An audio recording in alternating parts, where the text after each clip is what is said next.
दल, राष्ट्रीय महिला परिषद ओजस्विनी, राष्ट्रीय छात्र परिषद, राष्ट्रीय किसान परिषद, यह सभी संगठन राम मंदिर बनने के बाद आगे का कार्यक्रम, अब तो हिंदू ही आगे, सुरक्षित हिंदू, समृद्ध हिंदू, सम्मान युक्त हिंदू। जब तक भारत में हिंदुओं का बहुमत, तब तक ही हिंदू सुरक्षित। भारत में हिंदू बहुमत बनाकर रखने के लिए जनसंख्या नियंत्रण का कानून बनाएंगे। हमारा दूसरा काम है राष्ट्रीय छात्र परिषद के द्वारा भारत में सस्ती शिक्षा, गुणवत्ता युक्त शिक्षा, इसलिए राज्य और केंद्र सरकार अपनी आमदनी का 8% खर्च शिक्षा में करे, ताकि देश के छात्रों को मुफ्त में शिक्षा और गुणवत्ता युक्त शिक्षा मिले। तीसरा हमारा काम शिक्षा के बाद रोजगार,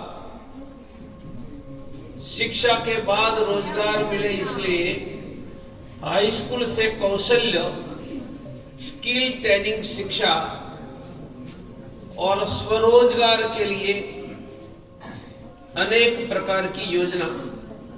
हमारा चौथा कार्य है किसानों को फसल के दाम, यही है अब प्रवीण तोगड़िया के राम। किसानों को फसल के दाम, अब यही है डॉक्टर प्रवीण तोगड़िया का राम। हमारा राष्ट्रीय किसान परिषद किसानों को C2, ABC का C2 के आधार पर 1.5 गुना मूल्य मिले, यह संघर्ष और किसानों को दिलाएंगे। हमारा पांचवा काम है रोग मुक्त हिंदू। हर वर्ष 1 करोड़ परिवार अचानक रोग आने से कर्ज वाला बन जाता है। हम 1 करोड़ हिंदू परिवारों के घरों में जाकर रोग मुक्त रहे ऐसी ट्रेनिंग देंगे। और हमारा छठा काम है, हमारी बहन बेटी जूडो कराटे नहीं जानती है, फिर भी हम ऐसी ट्रेनिंग स्कूल कॉलेजों में घरों में देंगे कि हमारी बहन बेटी का किसी ने नाम लिया तो हमारी बेटी ही पीठ कराएगी। मानी सुरक्षित महिला, हरेक के लिए एक संगठन है। सुरक्षित महिला के लिए राष्ट्रीय महिला परिषद ओजस्विनी है, रोजगार के लिए राष्ट्रीय बजरंग दल है, सस्ती शिक्षा के लिए राष्ट्रीय छात्र परिषद है, किसानों के फसल के दाम के लिए राष्ट्रीय किसान परिषद है, और सुरक्षित हिंदू के लिए सभी संगठन और अंतर्राष्ट्रीय हिंदू परिषद है। और यह सभी गतिविधियों का केंद्र भारत के हर गांव, शहर की हर गली में मंगल या शनिवार शाम को सामूहिक हनुमान चालीसा, यह हमारा अभियान है। आपको पूछना है तो पूछ सकते हैं। के साथ हो रहा है बांग्लादेश में दिन दहाड़े हिंदुओं की हत्या, अत्याचार हो रहा है, थाम नहीं रहा है। हमने हजारों जगह पर देश में धरने प्रदर्शन करके दबाव बनाने का प्रयास किया है, फिर भी नहीं रुक रहा है। हमारी केंद्र सरकार से मांग है कि बांग्लादेश पर दबाव बनाओ, और फिर भी नहीं मानते हैं तो भारत के मिराज ड्रोन विमान बांग्लादेश की ओर कुछ करने का आदेश दो।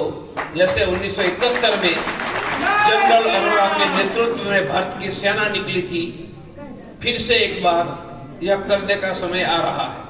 ओवैसी ने कहा है जैसे अमेरिका जाके वहां से उठा सकता है किसी भी राष्ट्रपति को, उसी तरह भारत भी बांग्लादेश में आक्रमण करके कर सकता है, पाकिस्तान में भी जाके उठा ला सकता है। मैं भी ये कहता हूँ, वो तो क्या, और मैं तो बड़ा व्यक्ति हूँ। भारत हिंदू राष्ट्र कब तक संभव हो जाएगा? भारत हिंदू राष्ट्र कब तक बन पाएगा? जब किसानों को फसल का दाम मिलेगा, हर युवा को रोजगार मिलेगा, सस्ती शिक्षा और बहन बेटी सुरक्षित होगा। प्रवीण तोगड़िया का यही है हिंदू राष्ट्र। घटना को कैसे देखते हैं? भारत ऋषि मुनियों किसानों का देश है। गंगा यमुना सरस्वती के त्रिवेणी में प्रयाग में स्नान यह देश और दुनिया का कोटि कोटि हिंदू की श्रद्धा है। और प्रयाग में स्नान करने के लिए कोई व्यक्ति आता है, संत आता है, उनका सम्मान के साथ स्नान की व्यवस्था यह प्रशासन की जिम्मेदारी है। उनमें बाकी कोई चीज नहीं होनी चाहिए। योगी जी यहाँ के मुख्यमंत्री हैं, मेरा उनके प्रति बहुत बड़ा आदर है। योगी जी के राज्य में स्नान करने वाले सन्यासी और यात्रियों का सम्मान होगा ही, ऐसा योगी जी पर मेरा पूर्ण विश्वास है। सर अभी कुछ भी नहीं करना है। जब लोकतंत्र नहीं था, संविधान नहीं था, तब 2500 वर्ष पहले आद्य जगत गुरु शंकराचार्य ने ही की परंपराएं खड़ी की है। Tradition is a law,